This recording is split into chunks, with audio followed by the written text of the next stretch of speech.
Hello friend, तो आज की इस क्लास में हम लोग आलस कथा पाठ से सभी ऑब्जेक्टिव क्वेश्चन करने वाले हैं। तो आप लोग क्लास में अंत तक बने रहिएगा। तो चलिए इस क्लास को स्टार्ट करते हैं। तो सबसे पहला आज का हमारा क्वेश्चन है कि आलस कथा पाठ कहाँ से संकलित है, यानी कहाँ से लिया गया है। तो आलस कथा पाठ पुरुष परीक्षा ग्रंथ से लिया गया है। कहाँ से लिया गया है? पुरुष परीक्षा ग्रंथ से लिया गया है। याद रखिएगा, आलस कथा पाठ पुरुष परीक्षा ग्रंथ से लिया गया है। आगे क्वेश्चन है कि आलस कथा पाठ किस प्रकार की कथा है। आलस कथा पाठ किस प्रकार की कथा है? तो यह एक प्रकार का व्यंग्यात्मक कथा है। कौन सा कथा है? व्यंग्यात्मक कथा है। और आप लोग यह क्वेश्चन याद रखिएगा। फिर आगे हमारा क्वेश्चन है कि आलस कथा पाठ में किस दोष का वर्णन किया गया है। आलस कथा पाठ में किस दोष का वर्णन किया गया है? तो दोष आलस का वर्णन किया गया है। आप लोग याद रखिएगा। फिर हमारा आगे का क्वेश्चन है कि कौन आलस को बहाना बनाता है। कौन आलस को बहाना बनाता है? तो धूर्त लोग आलस को बहाना बनाते हैं। कौन? धूर्त लोग आलस को बहाना बनाते हैं। यह सब क्वेश्चन आप याद रखिएगा। फिर है कि आलसियों के घर में आग कौन लगवाता है। आलसियों के घर में आग कौन लगवाता है? तो योगी पुरुष। योगी पुरुष। और क्यों लगवाए थे? तो आलसियों की परीक्षा के लिए योगी पुरुष ने आलसशाला में आग लगा दिया था। ठीक है, कोई दिक्कत आपको नहीं होगा। आगे है कि आलसियों की परीक्षा किस प्रकार ली गई। आलसियों की परीक्षा किस प्रकार ली गई? तो आलसियों की परीक्षा आग लगा कर ली गई। और कौन आग लगाया था? तो योगी पुरुष। कौन लगाया था? योगी पुरुष। कोई दिक्कत आपको नहीं होगा इतना में। फिर आगे क्वेश्चन है कि चारों आलसियों को कैसे बाहर निकाला गया। तो चारों आलसियों को केस पकड़कर बाहर निकाला गया। कैसे निकाला गया? केस पकड़कर बाहर निकाला गया चारों आलसियों को। केस यानी बाल होता है, याद रखिएगा।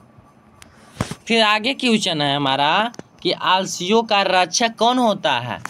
आलसियों का रक्षक कौन होता है? तो आलसियों का रक्षक दयावान व्यक्ति होता है। कौन होता है?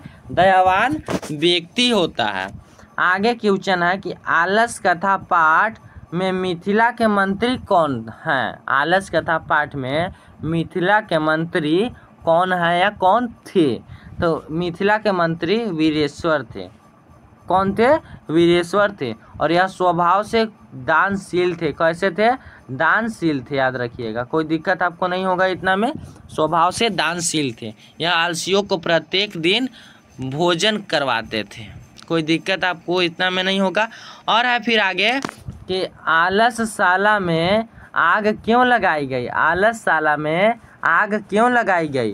तो आलसशाला में आलसियों की परीक्षा लेने के लिए आग लगाई गई थी। यह 2 नंबर में भी क्वेश्चन कभी काल पूछ लेता है कि आप लोग बताइए कि आलसशाला में आग क्यों लगाई गई थी। तो याद पूरा विस्तार पूर्वक अच्छे से समझा दीजिएगा, आपको 2 नंबर मिल जाएगा।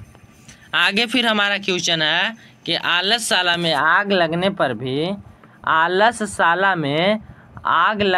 भी कितने लोग नहीं भागे। आलसशाला में आग लगने पर भी कितने लोग नहीं भागे? तो 4 लोग नहीं भागे। और यह 4 लोग कौन थे? तो यही 4 लोग आलसी थे। कौन थे? आलसी थे, पूर्ण आलसी थे। कह सकते हैं कि पूर्ण आलसी थे यही 4 लोग। आगे है कि घर में लगी आग को देखकर, यानी आलसशाला में लगी आग को देखकर कौन लोग पलायन हो गए। पलायन यानी भाग गए। तो घर में लगी आग को देखकर धूर्त लोग भाग गए। कौन भाग गए? धूर्त लोग भाग गए। और यह क्वेश्चन बहुतों बार एग्जाम में पूछा है। तो यह 2025 परीक्षा के लिए वेरी इंपॉर्टेंट प्रश्न है, याद रखिएगा। इसमें आपको दिक्कत नहीं होगा। फिर है आगे, प्रथम आलसी बोलता है। आग लगा जब आलसशाला में तो प्रथम आलसी बोला, अरे कैसा हल्ला है। किसने बोला? अरे कैसा हल्ला है, किसने बोला? तो हम आपको बताएं कि प्रथम आलसी बोला कि अरे कैसा हल्ला है। ठीक है। फिर दूसरा आलसी बोला, सेकंड बात हो रहा है दोनों में, दोनों तीनों चारों में, लगता है घर में आग लग गई है। यह किसने बोला? तो यह द्वितीय आलसी ने बोला। कौन बोला? द्वितीय आलसी ने। और इसको आप ध्यान से याद रखिएगा। पहला आलसी बोला अरे कैसा हल्ला है, तो कौन बोला? प्रथम आलसी। द्वितीय आलसी बोला कि लगता है कि घर में आग लग गया है। ठीक है, लगता है कि घर में आग लग गया है। ठीक, फिर है कि आग को गिरते देख किसने आलसियों को बाहर निकाला? तो नियोगी पुरुष ही, जिसने आग लगाया था। नियोगी पुरुष ने आलसियों को बाहर निकाला आग को गिरता देखकर। और है कि दयावान लोग किसका रक्षक होते हैं? दयावान लोग किसका रक्षक होते हैं? तो आलसियों का रक्षक दयावान लोग होते हैं। कोई दिक्कत आपको नहीं होगा। फिर है कि विद्यापति कौन थे? विद्यापति कौन थे? तो विद्यापति एक कवि थे। कौन थे? कवि थे। और कैसे कवि थे? तो मैथिल कवि इन्हें कहा जाता है। कैसा कवि? मैथिल कवि इन्हें कहा जाता है। पूछेगा आपसे कि मैथिल कवि कौन थे? तो मैथिल कवि विद्यापति थे। ठीक है, और पूछेगा विद्यापति कैसे कवि थे? तो मैथिल कवि थे। इसमें विद्यापति जो है से आलस कथा पाठ के रचयिता हैं। कौन है? आलस कथा पाठ के रचयिता है विद्यापति, याद रखिएगा। फिर है कि पुरुष परीक्षा किस भाषा में लिखी गई है? पुरुष परीक्षा जो ग्रंथ है किस भाषा में लिखी गई है? तो संस्कृत भाषा। कौन सी भाषा? संस्कृत भाषा, याद रखिएगा। आगे है कि दोष परीक्षा क्या शिक्षा देती है? दोष परीक्षा क्या शिक्षा देती है? तो दोष परीक्षा दोष निराकरण का परीक्षा देती है। दोष निराकरण की परीक्षा दोस्त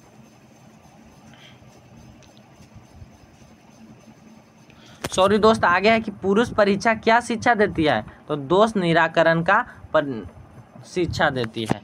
पुरुष परीक्षा दोष निराकरण की शिक्षा देती है हमको। ठीक है, और फिर आगे हमारा क्वेश्चन है कि बनावटी आलस को दिखाकर कौन लोग भोजन ग्रहण करते थे? तो बनावटी आलस को दिखाकर धूर्त लोग भोजन ग्रहण करते थे। जो लोग पलायन हो गए थे यानी भाग गए थे आलसशाला में आग लगी देखकर, वही लोग बनावटी आलस को दिखाकर भोजन ग्रहण करते थे। ठीक है, और है कि वीरेश्वर कौन था? वीरेश्वर कौन था? तो वीरेश्वर मिथिला का मंत्री था और इसका स्वभाव दानशील था। यही जो था से आलसियों को प्रतिदिन भोजन कराता था और वस्त्र भी उनको देता था। फिर है कि संसार में बच्चों का सच्चा रक्षक कौन होता है? संसार में बच्चों का सच्चा रक्षक कौन होता है? तो संसार में बच्चों का सच्चा रक्षक माता होती है। कौन होती है?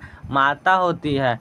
फिर है कि पुरुष परीक्षा के रचनाकार कौन है? पुरुष परीक्षा के रचनाकार कौन है? तो विद्यापति हैं। कौन है? विद्यापति हैं। फिर है कि पुरुष परीक्षा ग्रंथ में किसके गुणों का वर्णन किया गया है? तो पुरुष परीक्षा ग्रंथ में मानव के गुणों का वर्णन किया गया है। और किस गुण का वर्णन किया गया है? तो आलस के बारे में बताया गया है, याद रखिएगा। आगे हमारा फिर क्वेश्चन है कि मैथिली यानी मैथिली भाषा के कवि कौन हैं? तो मैथिली भाषा के कवि विद्यापति हैं। कौन है? विद्यापति हैं। फिर है कि स्त्रियों का सच्चा रक्षक कौन होता है? स्त्रियों का सच्चा रक्षक कौन होता है? तो पति होता है, उनका पति होता है। कोई दिक्कत आपको नहीं होगा इतना प्रश्न में। फिर है कि नीतिकार आलस को क्या मानते हैं? नीतिकार आलस को क्या मानते हैं? तो नीतिकार आलस को शत्रु मानते हैं। क्या मानते हैं? शत्रु मानते हैं। और फिर क्वेश्चन कि वास्तविक आलसियों की संख्या कितनी थी? वास्तविक आलसियों की संख्या कितनी थी? तो 4 थी। कितनी थी? 4 थी। और फिर आगे क्वेश्चन है कि सबसे बड़ा शत्रु कौन होता है? सबसे बड़ा शत्रु कौन होता है? तो आलस होता है। और नीतिकार भी आलस को सबसे बड़ा शत्रु मानते हैं। फिर है कि आलसियों को प्रतिदिन भोजन कौन करवाता था? तो आलसियों को प्रतिदिन भोजन मंत्री वीरेश्वर कराते थे। कौन कराते थे? मंत्री वीरेश्वर कराते थे। और वीरेश्वर कहाँ के मंत्री थे? तो वीरेश्वर मिथिला के मंत्री थे। कहाँ के? मिथिला के मंत्री, याद रखिएगा। फिर है कि कोई धार्मिक पुरुष नहीं है। यह किसने बोला? कोई धार्मिक पुरुष नहीं है, किसने बोला? तो तृतीय आलसी ने बोला। किसने बोला? तृतीय आलसी। फिर हम आपको एक बार याद दिला देते हैं। प्रथम आलसी बोला। कि अरे कैसा हल्ला है। प्रथम आलसी क्या बोला, अरे कैसा हल्ला है। तो द्वितीय आलसी ने बोला कि लगता है कि घर में आग लग गया है, लगता है कि घर में आग लगा है।